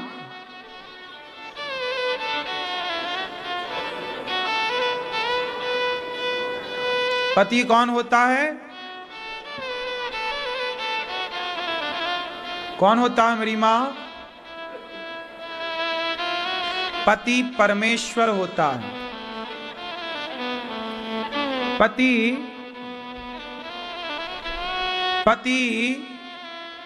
अनुसुईया मां ने पति की सेवा की सिर्फ, और पति की सेवा अनुसुईया मां के पति का नाम क्या था? महर्षि अत्रि। माता अनुसुईया ने सिर्फ पति की सेवा की। उस पति की सेवा के कारण ब्रह्मा विष्णु और महेश तीनों द्वार पर आए। क्या मांगने आए? भिक्षा। मां भिक्षाम देही। माता फल लेकर के आई, लो महाराज भिक्षा ले लो। तीनों रूप बदल कर आए साधु के रूप में। भिक्षाम देही, माता ले आई, बाबा जी लो फल फूल ले आई, मैं जंगल रहती हूं, जंगल में तो यही मिले। तो तीनों ने कहा माता हम फल तो लेंगे, मतलब भिक्षा तो लेंगे, पर तब जब आप अपने सारे कपड़े उतार दोगी, निर्वस्त्र हो जाओ, फिर आप हमें भिक्षा दो। माता अनुसुईया बोली कि बाबा तुम कैसे हो, हम निर्वस्त्र होके भिक्षा दें? आप हमारे बदन को देखो, हमारे शरीर को निर्वस्त्र को तो आप देखेंगे तो हमारा पातिव्रत धर्म नष्ट हो जाएगा। पतिव्रता स्त्री वही होती है जो अपने पति के अतिरिक्त किसी को स्वप्न में ना चाहे और उसके शरीर को पति के सिवा कभी कोई पर पुरुष ना देखे, वही सती सावित्री, वही पतिव्रता होती। यदि तुम्हारे शरीर को सब देख रहे हैं तो काहे की पतिव्रता? ये तो फिर वैश्याएं हो जाती हैं।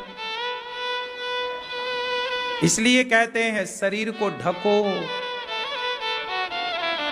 सब ना देखें। लेकिन आजकल तो दिखाने का ही फैशन चल रहा है। पहनने का कपड़ा, पहले तो कपड़ा उतारते थे दुशासन तो महाभारत होता था। आज हम कपड़ा पहनने का कह दें तो कुछ लोग महाभारत करने लग जाती हैं। या आप हमें क्यों बोल रहे हैं कपड़ा पहनने का? बड़ी विडंबना है ना मेरी मां।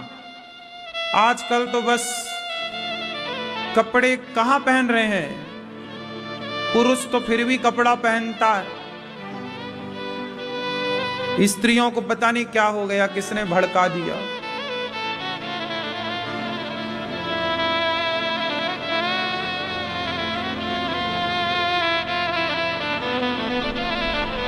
जरा जरा से कपड़े पहनते हैं।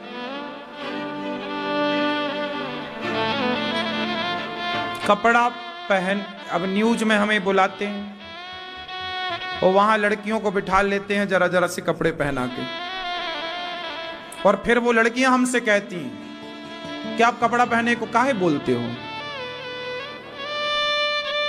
अब उनसे कैसे कहें कि तुम कपड़ा पहनी काहे के लिए हो? जिसके लिए कपड़ा बताओ काहे के लिए पहना जाता है? कपड़ा काहे पहना जाता है बताओ? शरीर को, कपड़ा पहनने का मूल कारण है शरीर को ढकना। लेकिन आज बताओ जो कपड़े पहन रहे हैं क्या उनसे ढक रहा है कुछ? बोलो, कुछ भी नहीं ढक रहा है। जो ढकना चाहिए वही नहीं ढक रहा है, और पहने हैं कपड़ा। इसलिए कहते हैं कि मर्यादाएं बनी रहें, सबकी मर्यादा। माता अनुसुईया ने कहा कि यदि मैं निर्वस्त्र हो जाती हूं तो मेरी पातिव्रत धर्म की मर्यादा नष्ट हो जाएगी, पतिव्रता धर्म की मर्यादा नष्ट हो जाएगी। तब माता अनुसुईया अंदर जाती हैं, पति के कमंडल से जल भरती हैं और पति के जल को, मतलब कमंडल के जल को हाथ में लेकर कहती हैं कि हे ईश्वर, यदि मैं पतिव्रता हूं, यदि मैंने स्वप्न में भी पराय पुरुष का चिंतन नहीं किया, तो ये तीनों साधु जो मेरे द्वार पर आए हैं, ये तीनों बच्चे बन जाएं। ये कहकर डाला, ब्रह्मा विष्णु महेश बच्चे बन गए जरा से। वो ऐसे बच्चे बने कि वो बच्चे ही नंगे हो गए। अब मैया ने लाके अपना दूध पिलाया, और छोटे बच्चे तो नंगे होते ही हैं। तो मैया ने अपना दूध पिलाया और 3 पालने बनाए और तीनों को झूला झूला रही। अब ब्रह्मा विष्णु महेश तीनों बच्चे बन गए, तीनों एक से दिख रहे हैं। मैया ने दूध पिलाया, बढ़िया रखा, तीनों की सेवा की। लक्ष्मी जी को लगा कि मेरे पति गए थे, लौटे नहीं। पार्वती जी को लगा, सरस्वती जी को लगा कि हमारे पति गए थे, कहीं परीक्षा लेने गए थे, हम लोगों ने भेजा था कि जाओ जरा देखो, क्या हमसे बड़ी पतिव्रता अनुसुईया जी हैं। नारद जी मिल गए, नारायण नारायण, महाराज क्या हमारे पति कहीं मिले? नारद जी बोले, तुम्हारे पति बच्चे बन गए, अब वो बड़े होंगे, उनका फिर ब्याह होगा, तुम खारिज। लक्ष्मी जी बोली, हे भगवान बच्चे बन गए, किसने बनाया? माता अनुसुईया ने। अब तो दौड़ी माता लक्ष्मी अनुसुईया जी की तरफ। पार्वती जी बोली, नारद जी हमारे पति कहीं नजर आए? बोले, वो दूध पी रहे हैं बच्चे बन के। अरे दौड़ी पार्वती जी, हमारा पति छोटा बच्चा बन गया। सरस्वती जी दौड़ी, तीनों गई, माते माते क्षमा। मैया बाहर आई, कौन हो तुम? मां हम आपकी बहू हैं, बहू। अनुसुईया जी बोली, हमारे बच्चे तो अभी छोटे हैं, वो तो जवान नहीं भय, बहू इतनी बड़ी बड़ी कहां से आ गई? मां क्षमा करिए, हम सरस्वती हैं, हम पार्वती हैं, हम लक्ष्मी हैं, ये हमारे पति हैं। अच्छा, तो ये ब्रह्मा विष्णु हैं, महेश हैं? हाँ हाँ हाँ। अच्छा एक काम करो, फिर अपना अपना पति उठाओ, जाओ। अब पार्वती जी बोली, धोखे से मैं ब्रह्मा को ना उठा लूं, क्योंकि तीनों एक से।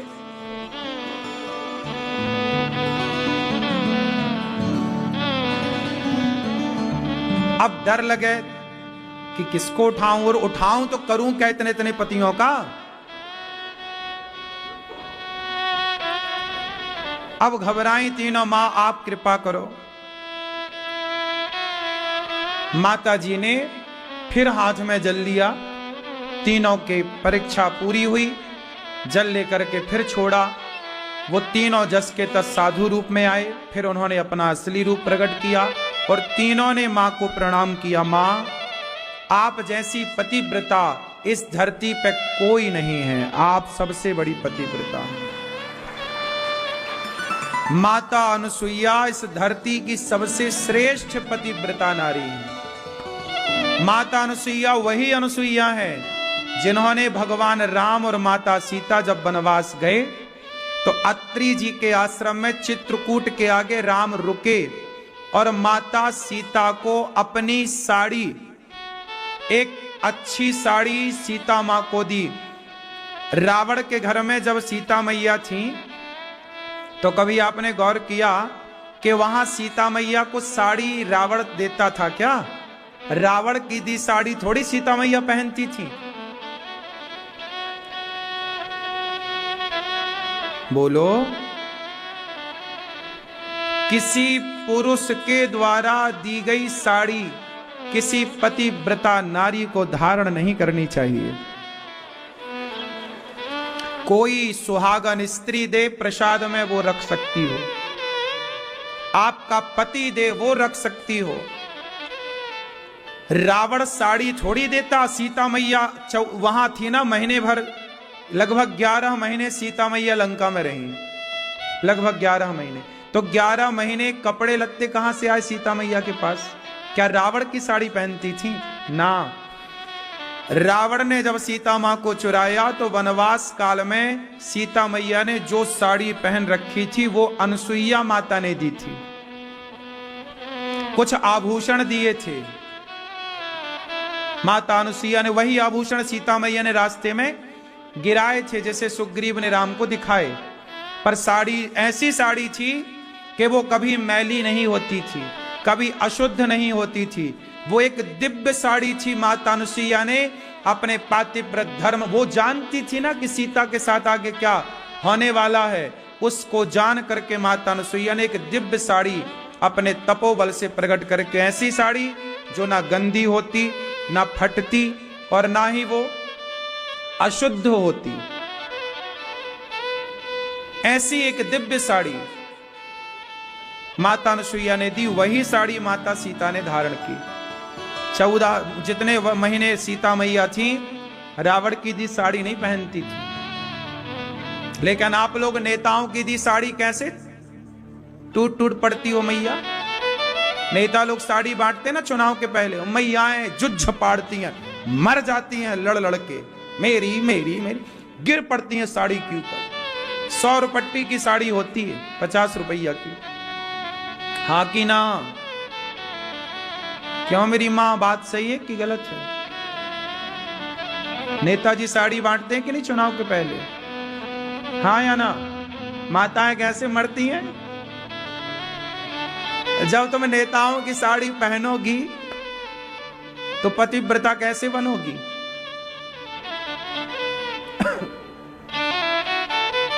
सब चीजें सबसे नहीं लेनी चाहिए। साड़ी पवित्र वस्त्र है, ये साड़ी। पति टूटी फूटी कैसी भी लाए, पति का दिया हुआ कपड़ा ही पहनना चाहिए। कोई सुहागन दे तो लेना अच्छा है, किसी पुरुष के हाथ से पत्नी साड़ी क्यों लेगी? भाई तुम हमारे को साड़ी काहे दे रहे हो? लेकिन आजकल तो बस लेने से मतलब है, कोई दे, रावण दे। आज के युग में यदि तुम्हारा हरण रावण करता ना, तो तुम तो कह देती अब रावण यही रहूंगी, मैं जाऊंगी नहीं।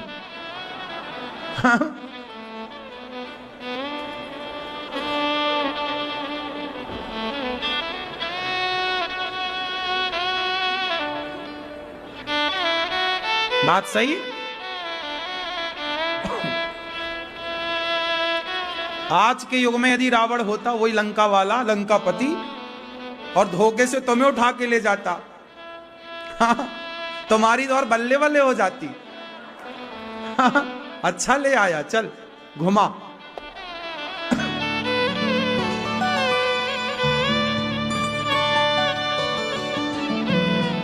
तुम तो 4 तोला सोना देख के और लंका देखती तो पता नहीं क्या।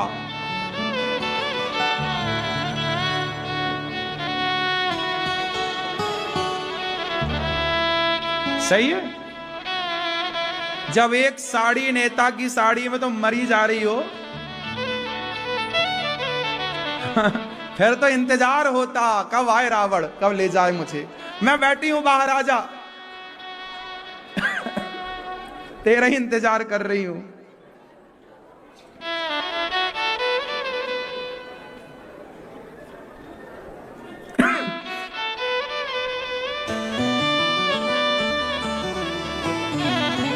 आजकल कितनी पत्नियां हैं पराये पुरुष के चक्कर में अपने पति को ही तय करवा देती हैं। फिर तो रावण को ही फोन लगाती, आओ हमें ले चलो और हमारे वाले को कर दो तुम तय।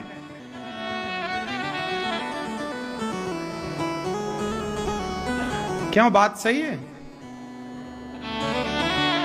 आजकल पतिव्रता स्त्रियां अब बहुत कम है। आप में से, आप जैसी कुछ स्त्रियां पतिव्रता हैं। अब पता नहीं आप कितनी बड़ी पतिव्रता हो, ये तो आप जानो और आपका भगवान जाने, हम क्या जाने।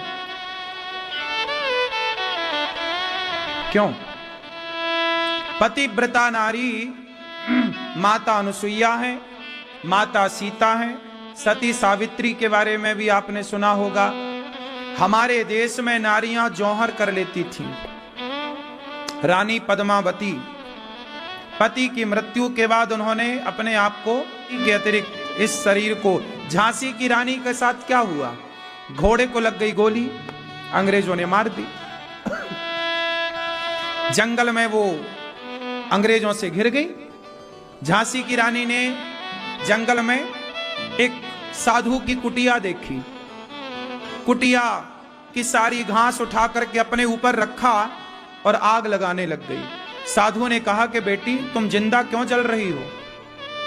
झांसी की रानी ने कहा महात्मा जी कह देना संसार से कि मैंने आत्महत्या नहीं की। अरे ये जो तुम कर रही हो वो तो आत्महत्या है ना महाराज। यदि मैं जिंदा अंग्रेजों के हाथ लग जाऊंगी तो वो मेरे शरीर को नोच नोच कर गिद्धों की तरह खा जाएंगे, और मैं पतिव्रता हूं। जब तक प्राण है मैंने अपने देश के लिए लड़ाई लड़ी। ये रहा मेरा बच्चा, महात्मा जी से आप संभालना। मैं जब तक प्राण है, शरीर है, मैंने अपना जीते जी देश की रक्षा की, देश की सेवा की, राष्ट्र की सेवा की। अब मैं अपने चरित्र की रक्षा करने जा रही हूं, अब मैं चरित्र की सेवा करने जा रही हूं। जिंदा हाथ लगूंगी अंग्रेज नोच डालेंगे, इसलिए जिंदा जल गई झांसी की रानी। मर गई पर अपने चरित्र पर लांछन ना लगने दिया। और आजकल कितनी सारी स्त्रियां हैं, कुछ स्त्रियां ऐसी भी हैं जो पति को धोखा देकर पराये मर्द के संग घूम रही हैं मस्त। हाँ या ना? अपने पति को धोखा दे दे के तीसरे और चौथे के संग रह रही हैं। बोलो हाँ कि ना? फिर आजकल लोगों के ना शरीर पे कंट्रोल नहीं है, ना मर्द कंट्रोल कर पा रहा है अपनी बॉडी को, अपने इंद्रियों को, ना स्त्रियां कंट्रोल कर पा रही हैं। सब चमड़ी के पीछे भाग रहे हैं, मलमूत्र के छिद्र की ओर भाग रहे हैं। ये बड़ी विडंबना है। ये वासनाएं इंसान को नचाती हैं और व्यक्ति नाचता है।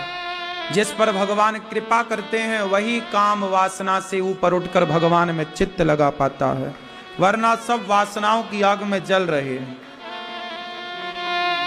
ये बड़ा कठिन है साहब।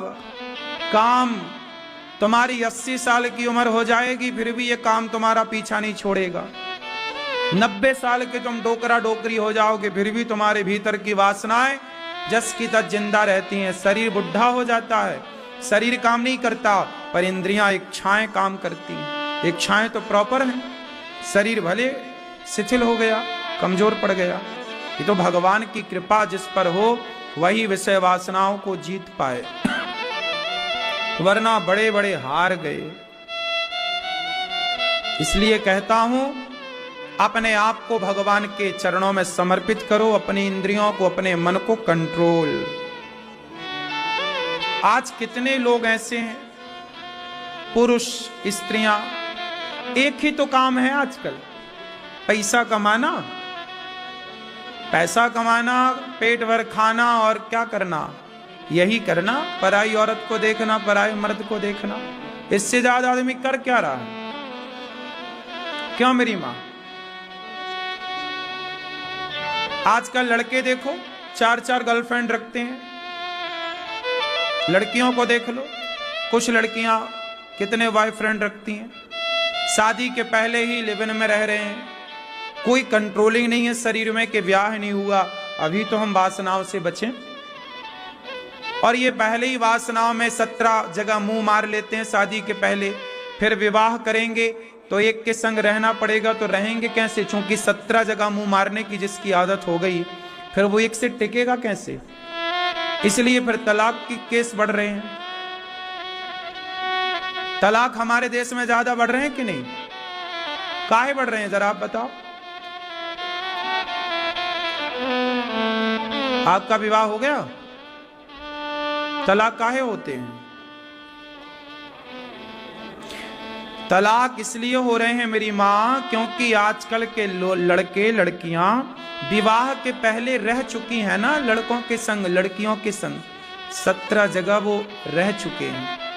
तो जब मन 17 जगह हो, 17 जगह का स्वाद ले चुकी हो या ले चुके हो, तो फिर एक के स्वाद में कितने दिन रुकेंगी? उन्हें तो फिर अदल बदल के स्वाद लेने का मजा है ना उनका, इसलिए वो एक जगह टिक नहीं पाती। और पहले क्या था? विवाह के पहले माँ बाप का एक भय था, एक समाज का भय था, एक चरित्रवान बनना है, ये समाज का एक संस्कार था कि नहीं जी हमें चरित्रवान बनना है। पहले चरित्र पर फोकस था, आज चरित्र पर फोकस कहाँ है? पढ़ने वाले लड़के लड़कियां 100 में से 95% लड़के लड़कियां ऐसे हैं जो चरित्रहीन शादी के पहले ही हो जाते हैं। ये बात सही है कि गलत है? बोलो। 95% लड़का लड़कियां पहले ही चरित्रहीन हो जाते हैं। अब इनकी जब शादी होगी तो ये कहां टिकने वाले हैं? इनकी तो जिंदगी अब खुला सांड खूंटे में थोड़ी बंधता है। जो सांड खुला घूमता गांव में, उस सांड को आप बांध दो खूंटे में, वो तो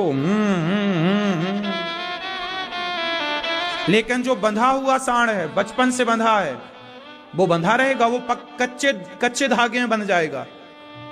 याद रखना, जो सांड जन्म से बंधने की आदत बनाया है, गौरी गोपाल का नंदीशाला है, जाके देख लेना। यदि हम नंदीशाला को खोल दें, बाहर का फ्रंट गेट खोल दें, तो एक नंदी बाहर नहीं निकलता अपने से। खुला है गेट, जा बेटा, नहीं जाता, वो नहीं जाता। जो नंदी बचपन से धागे में बंधा है, रस्सी में बंधा है, खूंटे से बंधा है, आप ना उसको भरी जवानी में कच्चे धागे में बांध देना, बंध जाएगा। लेकिन जो खुला सांड है, खुला सांड मतलब घूमने वाला, उसे आप मजबूत रस्सा में बांध दो तो वो ऊधम तो मचाएगा, क्योंकि उसकी बंधने की आदत थी ही नहीं। इसलिए कहता हूं, अपने मन को, ये जो तुम्हारा मन है ना, यही सांड है, सबका मन। इस मन रूपी सांड को बांध के रखो। यदि ज्यादा खुला छोड़ोगे तो ये तुम्हें परेशान करेगा, और परेशान तुम्हें ही करेगा, हमें नहीं करेगा। इसलिए कहता हूं, मन को जरा बंधन में रखो। देखना इंद्रियों के ना घोड़े बढ़े, इनमें संयम के हरदम ये कोड़े पड़े। संयमी बनो, मन को कंट्रोल, चरित्रवान बनो। मन को इतना आजाद ना छोड़ो कि तुम्हारा मन तुम्हें चरित्रहीन बना दे। रावण के मन ने रावण का सत्यानाश करा दिया। रावण का मन ही तो गया था सीता माता की तरफ, मन गया चुरा के ले आया, नाश हो गया। मन को इतना भी आजाद ना छोड़ो कि तुम्हारा नाश कर दे। इसलिए अपनी लड़कियों को, अपनी बेटियों को, अपने बेटों को सिखाओ कि बेटा थोड़ा मन पे काबू रखो।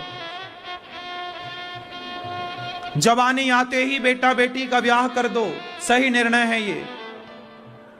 30 साल का इंतजार ना करो, 25 साल के पहले ही ब्याह कर दो। 30-25 साल के बाद जवानी हिचकोले मारने लगती है। जैसे समुद्र में लहरें आती है ना, ऐसे 25 साल के बाद तो हिचकोले मारने लगती है जवानी। इसलिए वो जवानी हिचकोले मारने वाली आएगी, प्रकृति का नियम है। उसके पहले विवाह कर दो बच्ची का, बेटा का, बेटी का, वरना यही उम्र है। लड़का लड़की कब बिगड़ते हैं? 18 से लेकर के 24 साल तक, यही इतने में बिगड़ जाते हैं बच्चे। या इतने में बन जाएंगे या इतने में बिगड़ जाएंगे। यही उम्र है बनने की, यही उम्र है बिगड़ने की। इस उम्र में सही संग मिल गया तो बन गए, इस उम्र में कुसंग मिल गया तो बिगड़ गए। इस समय बच्चों पर विशेष ध्यान देना चाहिए। और इसी उम्र में आजकल लड़के आजाद होते हैं, माँ बाप का कोई दबाव नहीं। जाओ बेटी पढ़ के आओ। वही तुम्हारी बेटियां बंबई जाके देखो, समुद्र के किनारे शाम को 5 बजे चले जाना, मधुमक्खी की तरह लड़का लड़की इतने गिन ना पाओगे, हजारों नहीं 50,000 जोड़े मिल जाएंगे आपको। समुद्र के किनारे 5 बजते ही लड़का लड़की बैठे हैं। कौन है ये? वही हैं जो पढ़ने आए हैं। ये चल रही है पढ़ाई, देख लो, पीएचडी चल रही है इनकी।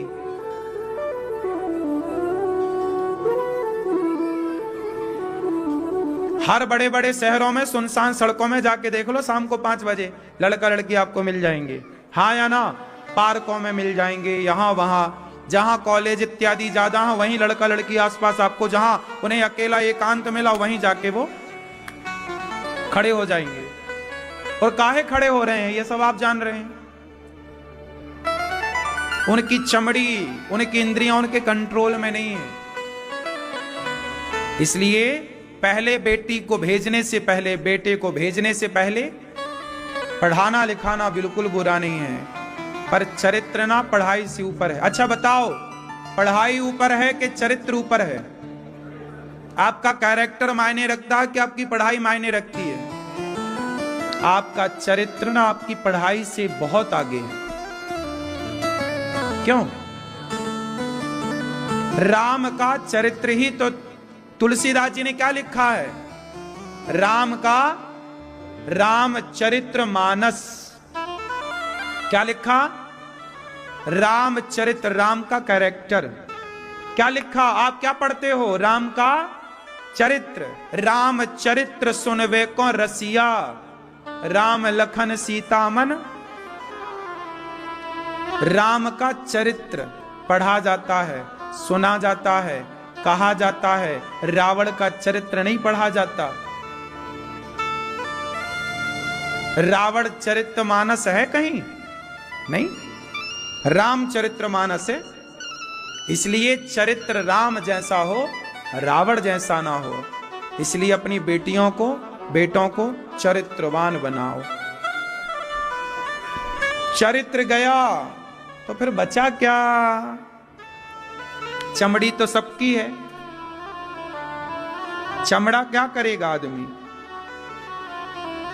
आपके अंदर जो पुरुषत्व है, स्त्रीत्व है, वो महत्वपूर्ण है, वरना चमड़ी तो सबके पास है। क्यों? इसलिए प्राण जाए पर चरित्र ना जाए। भगवान कहते हैं कि नारी पतिव्रता हो। कैसी हो नारी? पतिव्रता नारी किसे कहते हैं? मैया बताओ, पतिव्रता नारी किसे कहते हैं? आप बताओ।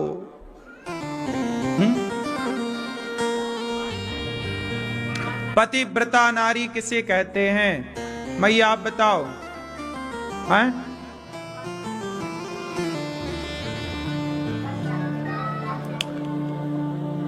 One man women.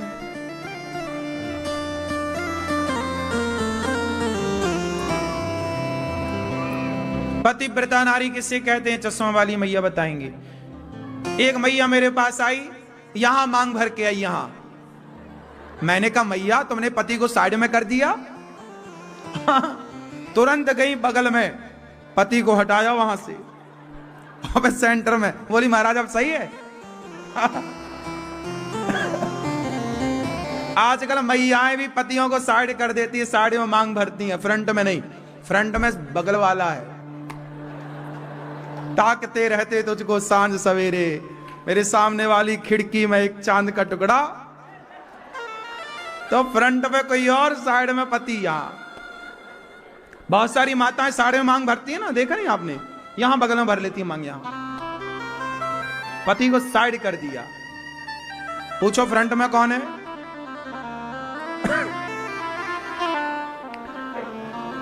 आजकल तो स्त्रियां मांग भी नहीं भरती।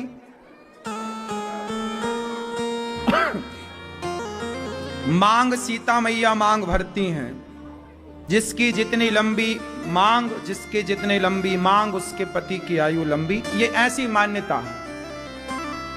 इसलिए पतिव्रता नारी जो होगी वह स्वप्न में भी पर पुरुष का चिंतन ना करे। जो पर पुरुष का चिंतन ना करे स्वप्न में, वो नारी पतिव्रता। मांग भरना बहुत जरूरी है, मांग भरना चाहिए।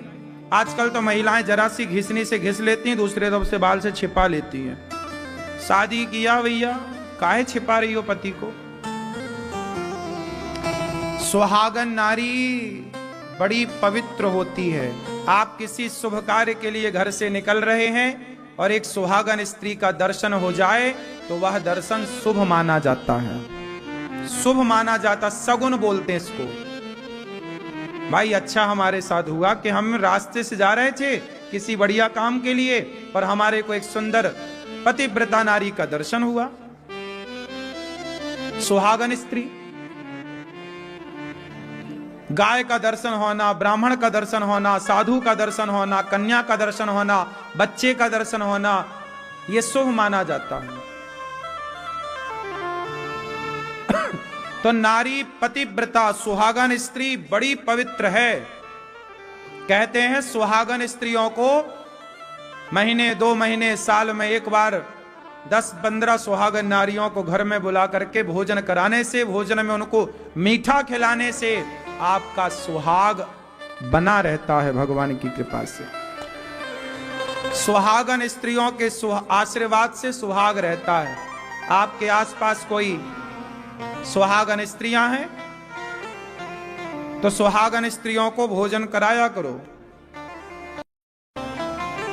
कभी साल में एक बार ये उत्सव रख सकते हैं, 10-15 सुहागन नारियों को बुला के उन्हें भोजन कराओ, सबको बढ़िया साड़ी दो, उनको सुहाग का सामान गिफ्ट करो, क्योंकि सुहागन नारी साक्षात लक्ष्मी है ना।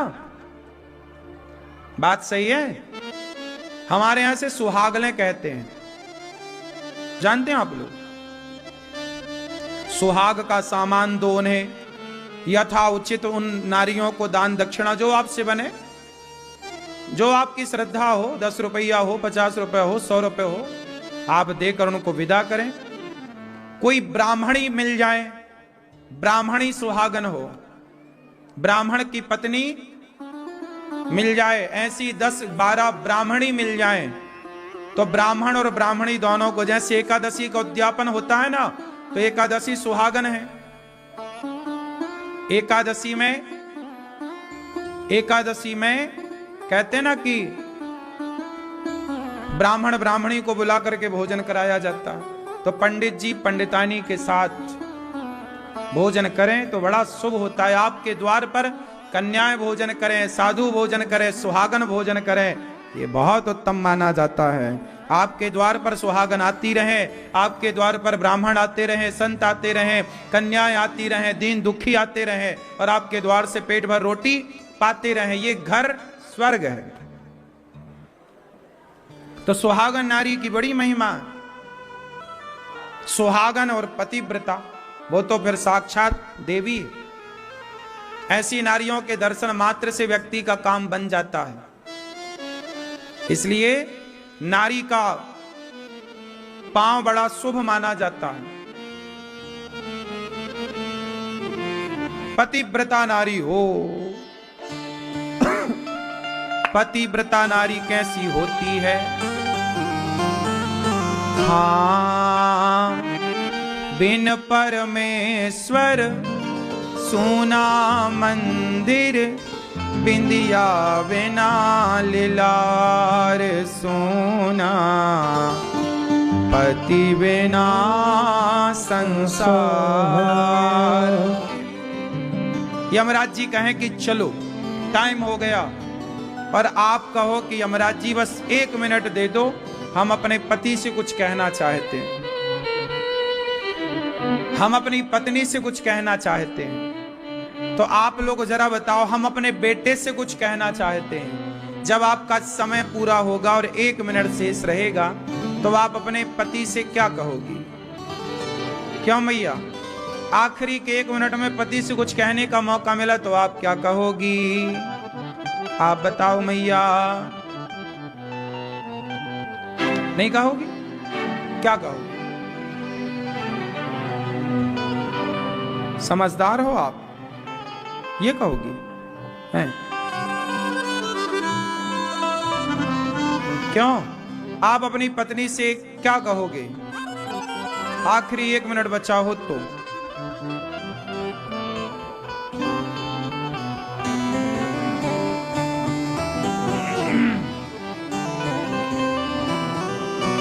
भगवान करे आप सदा, सारी स्त्रियां, सारी माताएं सदा सुहागन रहें। स्त्री जब जाए आखिरी समय तो क्या कहे?